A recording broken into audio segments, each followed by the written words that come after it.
ठीक है, फिजिकली हमारे पास अभी ये नोटबुक अवेलेबल नहीं है।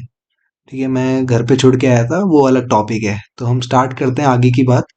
ठीक है, तो पिछले में तुमने कंट्रोल सिग्नल्स देखे थे, तो उससे रिलेटेड कुछ क्वेश्चंस हैं। Consider a hypothetical control unit design which support 8K control word memory, hardware contain 60 control signals, 16 flag और यूजेस 32 ब्रांच कंडीशन। ठीक है, तो ये सारी चीजें हैं यहाँ पे जो शो होने वाली है। What is the size of a control word in bits and control memory in bytes using horizontal and vertical? तो हॉरिजॉन्टल में हमने देखा था कि ये थ्री प्रोसेस, पहले तो number of control signals in the hardware क्या है, 60 है। ठीक है, decode from decoded form of a control signal होगी 1 बिट पर कंट्रोल सिग्नल, है ना। यहाँ पे 1 बिट पर कंट्रोल सिग्नल होती है, वर्टिकल में लॉग लॉग हो जाता है उसका, है ना, कंट्रोल सिग्नल का। तो यहाँ पे इसका मतलब 60 बिट फॉर 60 कंट्रोल सिग्नल। और micro instruction design default with 1 control signal, question में दे नहीं रखा है तो डिफॉल्ट 1 ही लेते हैं। तो ब्रांच कंडीशन, फ्लैग, है ना, कंट्रोल मेमोरी एड्रेस, इन सब चीजों के बारे में यहाँ पे देखते हैं। तो हमारे पास 8K था ऊपर, यहाँ पे देखो 8K कंट्रोल वर्ड्स, तो हमने लॉक कर दिया, दैट इज 13 बिट्स। ठीक है, कंट्रोल सिग्नल यहाँ पे कंट्रोल फ्लैग में, यहाँ पे क्या होगा, 1 कंट्रोल सिग्नल 60 बिट्स, तो 60 बिट्स फॉर 60 कंट्रोल सिग्नल। तो in the 60 bits code any 1 bit status is 1, और रिमेनिंग 59 जो होंगी वो जीरोज होंगे। ठीक है, वही हमारा फ्लैग। तो यहाँ पे फ्लैग जो है 16 है, क्वेश्चन में दे रखा है 16 फ्लैग्स, है ना। लॉग 16 दैट इज 4, और हमारे पास ब्रांच कोड जो दे रखा है वो 32 है, तो 5 बिट्स। तो टोटल हमारा हार्डवेयर का साइज आ गया। क्वेश्चन में कह रहे हैं कंट्रोल वर्ड क्या होगा, तो हम इसका साइज कैलकुलेट करेंगे सबका सम करके, दैट इज 82 बिट्स। और अगर हम control memory, horizontal control memory की बात करें, यहाँ पे भी हॉरिजॉन्टल कंट्रोल वर्ड की बात करें तो सबका सम कर दिया हमने, है ना। और कंट्रोल मेमोरी साइज की बात करें तो 8K कंट्रोल वर्ड थे। अब 8K तो ठीक है, कंट्रोल वर्ड कितने हैं, कंट्रोल वर्ड है 82, है ना, हॉरिजॉन्टल कंट्रोल वर्ड, क्योंकि अभी हम हॉरिजॉन्टली देख रहे हैं तो 82। अब 8K इंटू 82, और क्वेश्चन ने पूछे कि बाइट्स में बताओ, है ना, याद होगा तुम्हें कि हमें बताना है control words in bits and control memory in bytes, तो हम 8 से डिवाइड कर देंगे, तो हमारे पास आंसर आ जाएगा 82 KB। ठीक है, ये हमारा कंट्रोल मेमोरी हो गया, कंट्रोल वर्ड 82 बिट्स हो गए। टॉकिंग अबाउट वर्टिकल, अगर हम अप्रोच लगाएं प्रोग्रामिंग की, तो नंबर ऑफ कंट्रोल सिग्नल 60 है, इनकोडेड बाइनरी फॉर्म हो जाएगी हमारी 6। ठीक है, नियर बाय जो होता है 6 होता है। तो ये हमारा function code, micro instruction design default with 1 control signal. ठीक है, बाकी सारी चीजें सेम है, बस यहीं पे देखो कंट्रोल सिग्नल्स हमारे पास कितने हैं, 1 फंक्शन कोड के बराबर, that is 6 bit. Total sum 28 हो जाएगा। क्लियर, इन सब का सम करके। तो वर्चुअल कंट्रोल वर्ड हो गया है। अब वर्चुअल कंट्रोल मेमोरी की बात करते हैं, तो 8K control words, 8K into 28, 8 से डिवाइड कर देंगे फॉर बाइट। ठीक है, तो बाइट में 28 KB हो गया। क्लियर, सेकंड क्वेश्चन देखते हैं। Consider hypothetical CPU with support 256 instruction, each instruction take 10 cycles to complete. ठीक है, and hardware contain 200 signals, 4 flag, support 4 branch condition, 4 branch condition है। Control unit is implemented using horizontal programming, what is the size of CAR CDR का size क्या है? ठीक है, register when one address format is used in micro instruction design. तो horizontal में क्या होता है, नंबर ऑफ कंट्रोल सिग्नल्स जो है 200 है, कंट्रोल सिग्नल्स दे रखे हैं। डिकोडेड फॉर्म में 1 बिट पर कंट्रोल सिग्नल, हॉरिजॉन्टल की खासियत। देन 200 बिट्स पर 200 signal, micro instruction design default 1 control signal. ठीक है, 1 एड्रेस फॉर्मेट, ये चीज कंफ्यूज करने के लिए लिखी है, ये हमें ऑलरेडी पता थी। ठीक है, तो यहाँ पे branch code, flag, CF CM address, ये सब लिखने के बाद हम इनकी वैल्यूज निकाल लेंगे अकॉर्डिंग टू द क्वेश्चन। ठीक है, कंट्रोल मेमोरी एड्रेस ये एक्चुअल में हमें निकालना है। तो यहाँ पे CF हमें हमें कितना दे रखा है, 1 control signal that is 200 bit, यानी एनी 1 बिट स्टेटस एज 1, और रेस्ट 199 जो होंगी 0 होंगी। फ्लैग 4 था तो 2 आ गया, ब्रांच कंडीशन 2 बिट।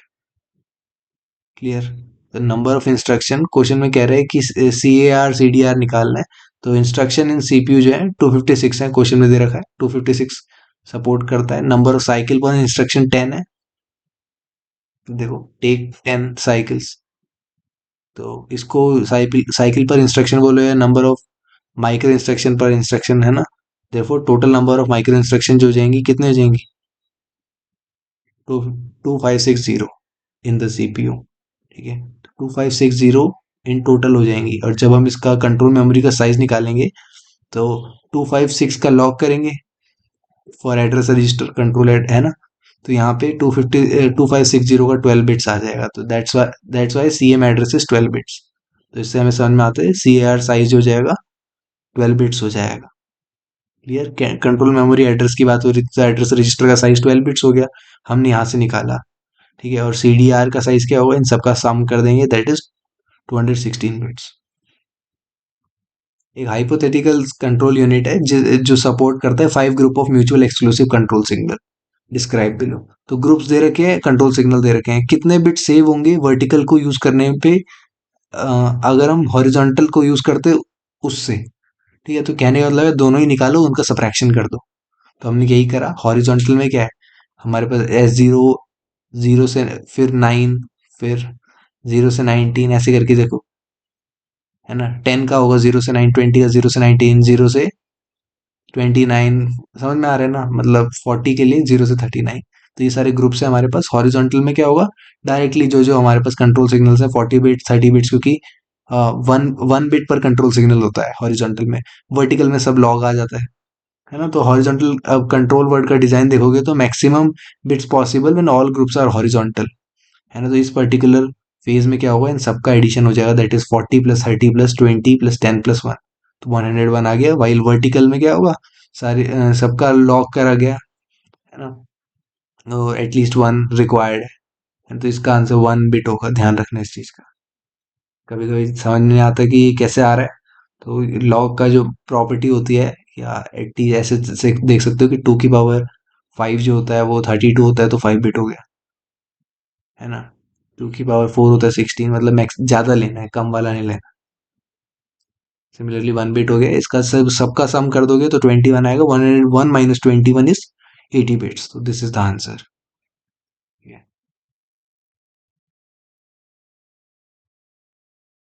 हाँ, कंसीडर हाइपोथेटिकल सिचुएशन जहाँ जो सपोर्ट करता है 256 कंट्रोल सिस्टम को, कंट्रोल सिग्नल्स को, micro instruction design with 4 control signal without branch logic. How many bits are required to design the micro instruction using horizontal and vertical? 256 है। अब तो तुम्हें समझ में आ रहा होगा ना किस तरह से जाना है हमें।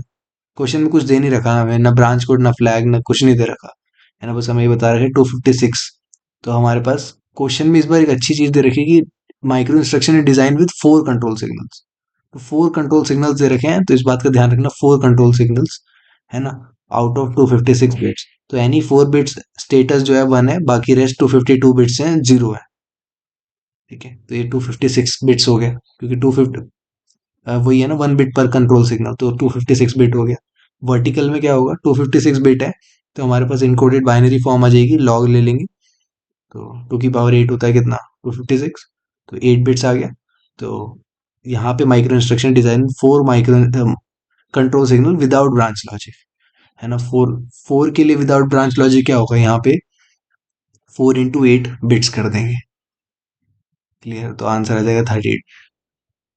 ठीक है, ये जो है वो अगले क्वेश्चन का पार्ट है, तो इसको हम आगे डिस्कस करेंगे। हम आ जाते हैं सीपीयू परफॉर्मेंस पे। ठीक है, सीपीयू परफॉर्मेंस में रजिस्टर, एएलयू और कंट्रोल यूनिट्स का हाथ रहता है सीपीयू की परफॉर्मेंस में। और परफॉर्मेंस जो होती है इन्वर्सली प्रोपोर्शनल होती है एग्जीक्यूशन टाइम, है ना। जितना कम टाइम लगेगा उतनी बढ़िया परफॉर्मेंस होगी। तो एग्जीक्यूशन टाइम जो है, time required to complete the program execution. CPU time यानी एग्जीक्यूशन टाइम देखें, वो होता है number of seconds per program. ठीक है, हर प्रोग्राम को एग्जीक्यूट करने में कितना कितने सेकंड्स लगे, और ये समड अप होता है। मतलब इसमें क्या करेंगे, number of instruction per programme, मतलब हर प्रोग्राम में कितने इंस्ट्रक्शन थे, कितनी साइकिल थी, और कितने सेकंड लगे उस हर एक साइकिल को होने में। और नंबर ऑफ इंस्ट्रक्शन को हम इंस्ट्रक्शन काउंट बोलते हैं पर प्रोग्राम में, और नंबर ऑफ साइकिल पर इंस्ट्रक्शन को सीपीआई बोलते हैं, साइकिल पर इंस्ट्रक्शन। नंबर ऑफ सेकंड्स पर साइकिल यानी साइकिल का टाइम है, यानी इसी का आगे एनहेंसमेंट है। तो इन सब का मल्टीप्लीकेशन हमारा सीपीयू टाइम या एग्जीक्यूशन टाइम कहता है। तो एग्जीक्यूशन टाइम हमारा क्या हो गया, IC that is instruction count into CPI that is cycle पर इंस्ट्रक्शन इंटू साइकिल टाइम। अब प्रोग्राम में क्या होता है कि जरूरी थोड़ी एक ही इंस्ट्रक्शन, एक ही तरह की इंस्ट्रक्शन होगी, अलग अलग इंस्ट्रक्शन का अलग अलग हमारा साइकिल होगा कंप्लीट होने का। तो इसलिए हम क्या करेंगे, यहाँ पे समिशन कर दिया हमने instruction count I that is ith instruction count into CPI that is ith cycle पर इंस्ट्रक्शन, उसको मल्टीप्लाई कर दिया साइकिल टाइम से। तो आई जो है वो टाइप ऑफ इंस्ट्रक्शन है। तो एक फैक्टर इंट्रोड्यूस होता है, speed up factor, that is use to measure the performance की, मतलब कितना परफॉर्मेंस गेन हुआ सिस्टम में by comparing to system performance level. ये अलग अलग सिस्टम की परफॉर्मेंस को कंपेयर कर सकता है, या एक ही सिस्टम की ओल्ड और न्यू वाली परफॉर्मेंस को कंपेयर कर सकता है ना। तो लेट से अलग अलग कर रहा है, तो performance of Y upon performance of X upon Y करेंगे, तो परफॉर्मेंस क्या होता है, वन अपन एग्जीक्यूशन टाइम। तो यानी रेसिप्रोकल हो जाएगा, है ना। तो यहाँ पे execution time of Y upon execution time of X. तो अगर मान लो एस हमारा स्पीड ऑफ फैक्टर अगर हमारा एन आ रहा है, दैट इज सम कांस्टेंट, तो इसका मतलब है कि सिस्टम एक्स जो है, सिस्टम एक्स जो है वो running N time faster than system Y. समझ में आ रहा है कि सिस्टम एक्स की परफॉर्मेंस जो है बेटर है। या ऐसे देख लो कि वाई अपॉन एक्स है ना, तो अब कोई वैल्यू आ रही है, मान लो टू आ गया, टू वैल्यू आ रही है, यानी एक्स का यहाँ पे वाई के जो स्पीड है वो ज्यादा लग रही है ना। या ऐसे कह सकते हो कि एक्स जो है वो टू टाइम फास्टर है वाई से। क्लियर है। हाँ, तो यहाँ से अब देखो कि ये यहाँ से आगे कंटिन्यू होता है ये, कि मान लो सिस्टम एक्स है, टास्क मिल रखा है, सिस्टम वाई दे रखा है, what is speed of factor of X. तो यहाँ पे एग्जीक्यूशन टाइम दोनों का दे रखा है, तो speed of factor of x पूछा है तो वाई आएगा, एग्जीक्यूशन टाइम वाई का आएगा, क्योंकि वन अपॉन परफॉर्मेंस होता है ना, वन अपॉन एग्जीक्यूशन टाइम होता है, वाई अपॉन एक्स करा तो 10/5 दैट इज 2। तो system X is running two time faster than system Y, यही मैं कह रहा था। ठीक है, तो जैसे एक स्टेटमेंट होती है ना कि एक्स जो है वो दो गुना फास्टर है वाई से, तो रीजनिंग सब्जेक्ट में तो यही है कि एक्स इक्वल टू 2y होगा, क्योंकि यहाँ रनिंग की बात हो रही है नहीं, मगर यहाँ पे बात हो रही है फास्ट होना, मतलब है कि कम एग्जीक्यूशन टाइम लगना, ये चीज समझो। जैसे तुम्हारी वेबसाइट अगर फास्ट है तो तुरंत खुल जाएगी ना वो, यानी कम से कम टाइम में, तो इस चीज का ध्यान रखना। और कंप्यूटर ऑर्गेनाइजेशन के सब्जेक्ट में S equal to that is speed up equal to Y upon X that is Y equal to 2x। यानी वाई को ज्यादा टाइम लग रहा है, दुगना टाइम लग रहा है एक्स के मुकाबले, यानी एक्स को कम टाइम लग रहा है। ठीक है, तो इस चीज का ध्यान रखना। क्वेश्चन है कंसीडर, एक क्वेश्चन देख लेते हैं, consider 2 nano second clock cycle. इसको पॉज करके डेटा नोट कर सकते हो, या हम इस पे बैक आते रहेंगे। Consider 2 nano second clock cycle process which consume 6 cycle for data transfer instruction, 4 cycle for ALU transfer and 2 cycle for branch instruction. ठीक है, ये बता रखा है, रिलेटिव फ्रीक्वेंसी जो दे रखी है 40-40-20% respectively. What is the MIPS, million instruction पर सेकेंड रेट ऑफ सिस्टम। ठीक है, MIPS यानी मिलियन, कितने मिलियन इंस्ट्रक्शंस भेज रहा है हर सेकंड में system. System is enhanced with a CPI of 1, मान लेते हैं कि साइकिल पर इंस्ट्रक्शन 1 हो गया, और इस इनहैंसमेंट में cycle time is increase from 2 nanosecond to 3 nanosecond, यानी अब सिस्टम वो जो एक्स वाई हो रहा था वो सेम ही सिस्टम है, ठीक है, मगर अब इनहैंस हो गया है। तो क्या हुआ, सीपीआई 1 कर दिया, और इससे क्या हुआ, इंक्रीज हो गया साइकिल टाइम हमारा 2 नैनो सेकेंड से 3 नैनो सेकेंड, पहले 2 था ना। तो what is the performance gain. First of all हमें मिलियन इंस्ट्रक्शन पर सेकंड बताने कितने होंगे, तो इसकी शुरुआत कैसे करेंगे। Where is the answer.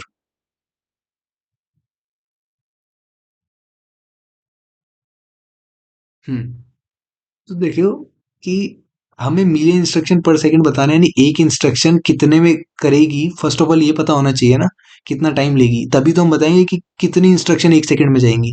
और क्वेश्चन बोल रहा है कि कितने मिलियन है, तो आंसर कुछ भी हो उसको मिलियन में लाना है। क्लियर है। क्वेश्चन कह रहा है कि उसका मिलियन इंस्ट्रक्शन पर सेकंड क्या रेट है, यानी हमारी एक सेकंड में कितने मिलियन इंस्ट्रक्शन जाएंगी, उससे पहले पता तो होना चाहिए कि एक इंस्ट्रक्शन कितना सेकंड लेती है ना।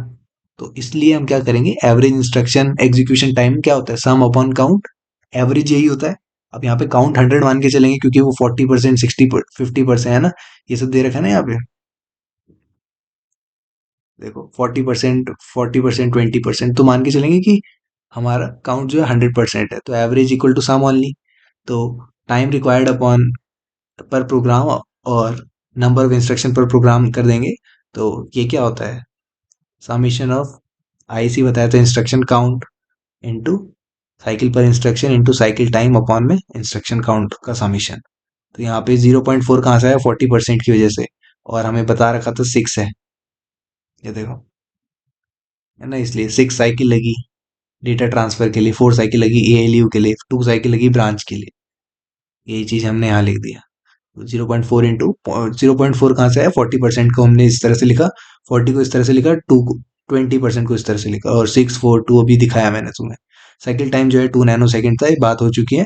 क्वेश्चन को एक बार देख लेना पॉज करके, है ना, नीचे इन सबका सम कर देंगे, आंसर है 8.8। तो हमारे एक इंस्ट्रक्शन 8.8 नैनो सेकेंड में काम हो रहा है। तो हमारा एक सेकेंड में कितनी इंस्ट्रक्शन होगी?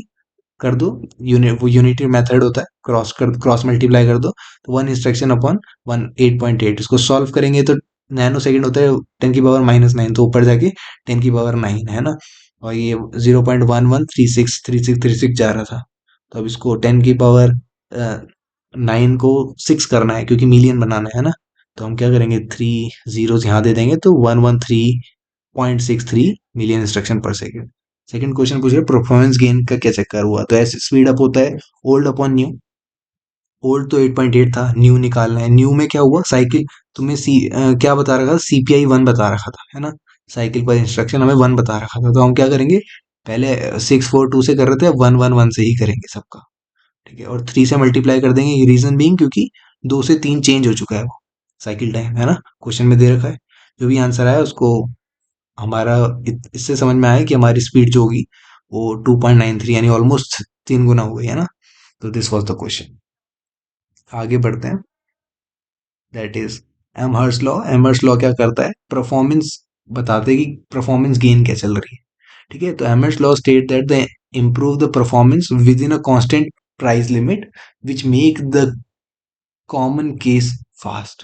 कहने का मतलब है कि अगर तुम्हें किसी की परफॉर्मेंस बढ़ानी है, तो जो चीज रिपीटिव हो रहा है ना काम, उसकी स्पीड को कम कर दो। तो S overall equal to performance of a system with enhance, यानी कोई नया फीचर डाला है, और performance of system without enhance, तो ये हमारी ओवरऑल आ जाएगा एस ओवरऑल, ठीक है। एस ओवरऑल यानी 1/80 न्यू अपॉन 80 ओल्ड, तो ये बात हो चुकी है, एस ओवरऑल होगा execution time of old upon new.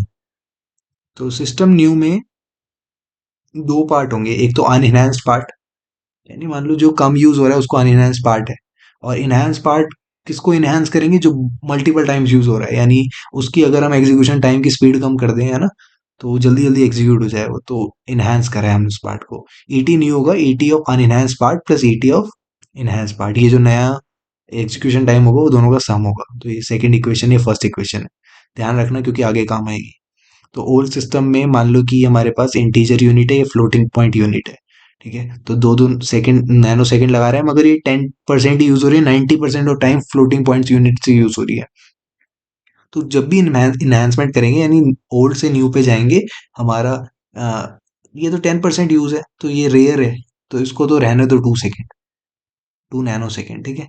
मगर जो फंक्शनल जो फ्लोटिंग यूनिट है ना, वो 90% टाइम यूज हो रही है, तो फ्रीक्वेंट है, तो इसको हमें इनहांस करके, हमने इसको इनहांस करा समहाउ, और हमने इसका time less than 2 nanosecond करा, यानी टाइम कम कर दिया। तो calculate ET new, that is execution time of new, 2 factors are required. ये चीज समझ में आई ना तुम्हें, कि जो फ्रीक्वेंट यूज हो रहा है हमने उसका टाइम कम कर दिया। एमर्स लॉ यही कहता है। अब दो तरह की चीजें चाहिए होती हैं, दो फैक्टर चाहिए होते हैं जब भी हम ईटी न्यू कैलकुलेट करते हैं, है ना। फ्रैक्शनल फ्रैक्शन इनहैंस यानी एफ, और सेकंड है स्पीड अप इनहैंस। क्वेश्चन में दे नहीं रखा होगा कि हमें एमहर्ट्स लॉ लगाना है, बस हमें पता होना चाहिए क्वेश्चन में फ्रैक्शनल इनहैंस दे रखा होगा, स्पीड अप इनहैंस दे रखा होगा। तो फ्रैक्शन इनहैंस मतलब how much part of the system is enhanced.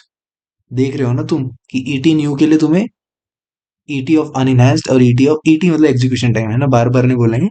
तो ईटी न्यू और ईटी न्यू के लिए अनइनहैंस्ड और इनहैंस्ड दोनों का सम करा है, तो यानी फ्रैक्शन इनहैंस मतलब है कि कितना पार्ट जो है हमने सिस्टम का इनहैंस करा है, ठीक है। जैसे यहाँ पे 90% इनहैंस करा है। स्पीड अप इनहैंस क्या होता है, performance gain of enhanced part. ये किसका परफॉर्मेंस गेन है, सिर्फ इनहैंस पार्ट का। क्लियर है। तो एफ अगर इनहैंस्ड है, एफ अगर इनहैंस पार्ट है, 1 - एफ क्या होगा, अनइनहैंस्ड पार्ट होगा। और परफॉर्म एस जो है वो performance of new upon performance of old, यानी ET of new F ET of old F, इस दोनों को रेसिप्रोकेट कर देंगे, तो execution time of old F, F मतलब इनहेंस पार्ट है ना, और ईटी ऑफ न्यू एफ, ये चीज तो पता ही है तुम्हें, ओल्ड अपॉन न्यू हो जाता है। तो ET, ET of new F क्या होगा, नए एफ का एग्जीक्यूशन टाइम होगा वो ओल्ड एफ अपॉन एस होगा। यहाँ से हमने पता चल गया ना इस पर्टिकुलर चीज से कि नए एफ का जो एग्जीक्यूशन टाइम है वो इसको, एस को नीचे ले आएंगे, इसको वहां ले जाएंगे। सिंपल मैथ्स है ना। That is ET of new, ये चीज समझ में आई ना तुम्हें। तो जब भी एग्जीक्यूशन टाइम ऑफ न्यू की बात होगी, हम ऐसे कह सकते हैं कि execution time of new F तो हमें पता है, पता चल चुका है ना। सेकंड को देखो, execution of time of new अगर पूछेंगे तो अनइनहैंस पार्ट का execution time plus enhance part का एग्जीक्यूशन टाइम। तो अब हमें इनहैंस का भी पता चल गया। तो देखो हमने क्या करा, ईटी ऑफ ओल्ड और one minus F that is unenhanced part, और इनहैंस पार्ट का हमने अभी अभी निकाला that is ET of old F upon S. समझ में आया। फ्रॉम वन एस ओवरऑल क्या होता है, ET of old upon ET of new, तो वही हमने यहाँ लगा दिया, ईटी ऑफ ओल्ड तो वही रहेगा, न्यू जो होगा वो हमने अभी अभी निकाला। तो दिस इज द थिंग। तो when system contain execution time, जब भी सिस्टम के हमारे पास क्वेश्चन में दे रखा होगा ना एग्जीक्यूशन टाइम ये है वो है, तो ये वाला फॉर्मूला लगाना, ठीक है। और मान लेते हैं कि सिस्टम 100% परफॉर्म कर रहा है, तो ऐसा ओवरऑल हो जाएगा 100%, 100 माइनस ये ईटी ऑफ ओल्ड ना, तो पहले से 100% परफॉर्म कर रहा था, 100% मतलब वन, तो one upon one minus F plus F upon S. S overall क्या हो जाएगा, इसका रेसिप्रोकेट हो जाएगा, पावर वन माइनस हो जाएगी। तो ये रिलेटिव वैल्यू और यूज दिस फॉर्मूला जब भी रिलेटिव बात हो, ठीक है। तो when the system contain multiple enhancement, अगर मान लो एक ही इनहेंसमेंट नहीं है तो मल्टीपल है तो क्या होगा, सिग्मा ऑफ एफ आई आ जाएगा, ये सब इनहेंस पार्ट, और F I S I sigma में हो जाएगा। समझ में आया। क्वेश्चन देख लेते हैं, क्वेश्चन किस तरह से आ सकते हैं। देखो, consider hypothetical system used in a web application domain. ठीक है, एक हाइपोथेटिकल सिस्टम है जहाँ पे इंटीजर और फ्लोटिंग पॉइंट लिए हैं। ठीक है, तो वही है आई यू और floating units, integer unit floating unit. और बोला है कि floating units is enhanced then it runs 2 times faster। ठीक है, s इक्वल टू 2 हो गया, क्योंकि s क्या है, हमारा स्पीड फैक्टर है ना, क्वेश्चन में दे रखा है 2 टाइम फास्टर हो गया, but only 10% of the instruction are floating. दिक्कत ये थी कि हमने रेयर वाले हिस्से को इनहेंस कर दिया। तो what is the overall speed, तो यहाँ पे एस ओवरऑल क्या होगा, वन माइनस एफ, क्योंकि अब रिलेटिव बात हो रही है ना, 10% हिस्सा है तो हमारे इंटीजर यूनिट 90% हो जाएगा। तो one minus F plus one F upon S का रेसिप्रोकल, तो वन माइनस 0.1, 0.1 समझ में आया क्यों, क्योंकि 10% को हम 0.1 लिखते हैं, और एस हमारा 2 था, क्वेश्चन में दे रखा था, आंसर आया 1.05, तो close to 1। So no good enhancement is done. ठीक है, अब हमने, क्योंकि हमने रेयर वाले चीज को, 10% जो चीज यूज हो रही है हमने उसको एनहांस कर दिया, तो ये ऑलमोस्ट वन ही रहा, है ना, थोड़ा सा ही बढ़ा। हमें एक्चुअली क्या करना चाहिए था, जो फ्रीक्वेंट यूज हो रहा है that is 90% of the time ना, इसका अगर इनहेंसमेंट अब एस इक्वल टू 2 करते तो फायदा पता क्या होता, वन माइनस एफ की जगह 0.9 आ जाता, क्योंकि हमारा यहाँ पे बात हो रही है ना इस टाइम, और एफ इक्वल टू 0.9, क्योंकि अब हमने इनहेंस किसे करा है, 90% वाले को, जो भी इनहेंस करा है वो वाला पार्ट यहाँ आएगा, तो आंसर है 1.81, दैट इज ऑलमोस्ट डबल। तो यहाँ पे फायदा होता। ठीक है, क्वेश्चन में ऊपर ही पूछा था, consider cache memory which is 6 time faster then the main memory and is referred by the CPU 80% of time. Question समझ में आ रहा है, क्वेश्चन में बताएगा कि नहीं कि तुम्हें एमर्स लॉ यूज लगाना है, ठीक है, बस तुम्हें बता रखा होगा ऐसी चीजें कि 6 टाइम फास्टर है, 80% टाइम है, how much speed up do we gain by using the cache. तो एस हमारा 6 है, क्वेश्चन में दे दिया, एफ हमारा 80% है, एस ओवरऑल पूछ रहा है, एमर्स लॉ लगेगा, फॉर्मूला डाला, आंसर आया 3, one minus F plus F upon S का रेसिप्रोकल। तो system running 3 time faster then old system introducing the cache memory. तो जो कैशे मेमोरी की एनहांसमेंट हुई है, का कैशे मेमोरी को इंट्रोड्यूस किया है ना यहाँ पे, तब जाके 6 टाइम फास्टर हो रहा है ना, तो that's how system is overall speed increase to thrice. अब आता है हाई परफॉर्मेंस सीपीयू डिजाइन, ये छोटा सा टॉपिक है। Exhibit the concurrency. ठीक है, कंकरेंसी को जो एग्जिबिट करता है वही, कंकरेंसी मतलब एक ही टाइम पे मल्टीपल काम करना, it means two or more event execute at the same time. Event मतलब क्या पता कोई प्रोग्राम हो, क्या पता कोई इंस्ट्रक्शन हो, यानी एक प्रोग्राम एक बारी में नहीं, मल्टीपल प्रोग्राम मल्टीपल इंस्ट्रक्शन। तो फ्लिंस क्लासिफिकेशन के बेसिस पे 4 तरह का क्लासिफिकेशन है। थोड़ा सा ठीक है। तो चार तरह का क्या है? S I S D, that is single instruction stream और single data stream. SIMD, single instruction stream और multiple data stream. SISD, multiple instruction stream and single data stream. और MIMD, मल्टीपल इंस्ट्रक्शन स्ट्रीम और multiple data stream. ठीक है। ये SIMD और MIMD जो है सुपर कंप्यूटर है, पहला वाला जनरल पर्पस है।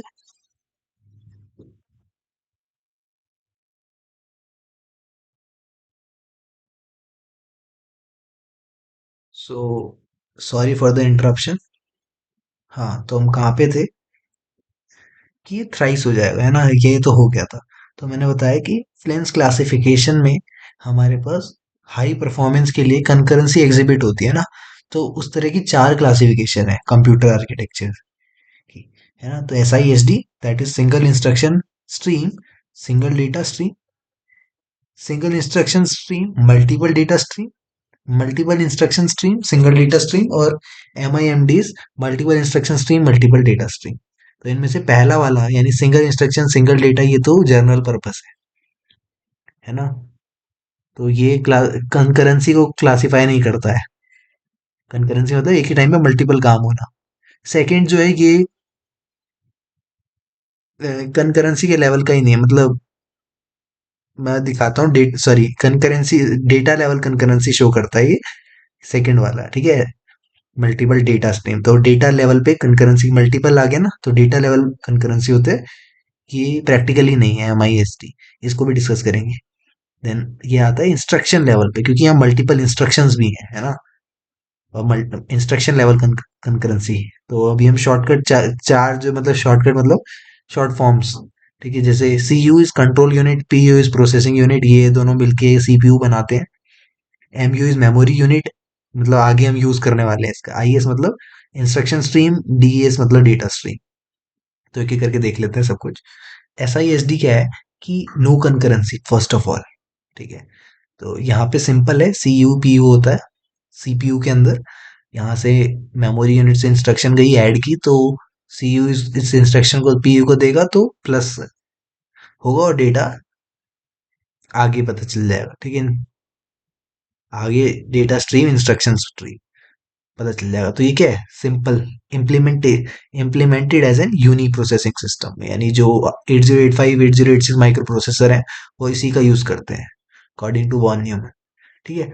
फिर आता है SIMD, यानी यहाँ पे मल्टीपल डेटा।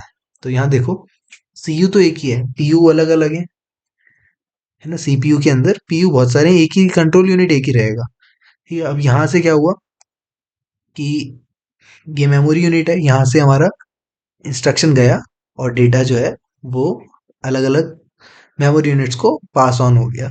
तो implemented as a array processor, या इसको वेक्टर प्रोसेसर भी बोलते हैं। जैसे स्टैरन या PEP प्रोसेसर, ये प्रोसेसर इसका यूज करते हैं।